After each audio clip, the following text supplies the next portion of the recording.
warigeze uhura n'iyi video nusobanukirwa ibyo ari byo? Nta muntu utagurisha umwoyo muri uwo mujyi wa Kigali.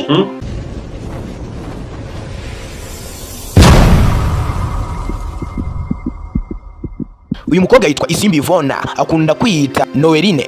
Yavutse mu 1999 mu karere ka Rwamagana mu ntara y'Iburasirazuba. Ubwo yari afite imyaka 9 yafashe umwanzuro wo kuva iwabo ajya kuba akamayibo Kigali.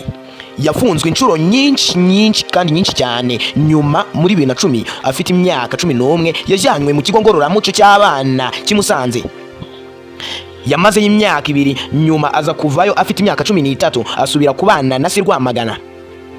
Ubwo Isimbi yari afite imyaka 14 yacitse iwabo ajya muri Kenya, aciye muri Uganda agenda nk'impunzi. Kuko yari muto cyane muri Kenya ntago yatsinzeyo, yahise afungwa kubera ko nta byangombwa yagiraga. Yatawe muri yombi afungwa amezi angana n'amezi 9. Nyuma agaruka mu Rwanda. Ageze mu Rwanda yashuguritse irangamuntu kuko nta myaka 16 yari afite. Rangira yibonye ahita asubira muri Kenya, byanza ahita ajya muri South Africa cyangwa se muri Afrika y'Epfo. Icyo gihe yanyuze Mozambique, yikoza Malawi, ahita agwa muri Zambia, ahita agera muri icyo gihugu. Ageze y'ubuzima bwabaye bubi, yisanga abaye umunsi mu tubari. Yavuyeyo asubira Kenya, aha umwaka umwe ahita asubira muri South Africa cyangwa se muri Afrika y'Epfo. Nyuma agaruka mu Rwanda hari mu mwaka wa 2018. Yahise afata umwanzuro wo kwitabira Miss Rwanda 2019.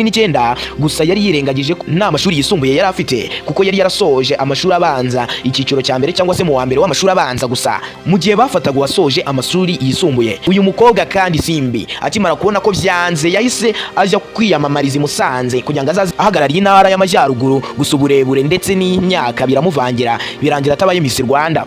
Gusa niyabashije gutsinda, uyu mukobwa yarongeye ajya kugeragereza Kayonza naho biranga, asubira Kenya. Arangije amaze kumara mu gihugu cya Kenya iminsi ahita asubira South Africa ndetse na Nigeria, yisanga kina filime z'urukozasoni ahari mu mwaka wa 2021. Uyu mukobwa ikiganiro yagiranye na Murungi Sabi ku Isimbi TV yavuze ko ashaka kuzatwara ibihembo by'abakinnyi ba filime z'urukozasoni izi tuzi nka pornography. Ngaho umukobwa dukuyemo yabaye inzererezi ndetse no kumara kuba inzererezi ahita ajya gukina na filime z'urukozasoni.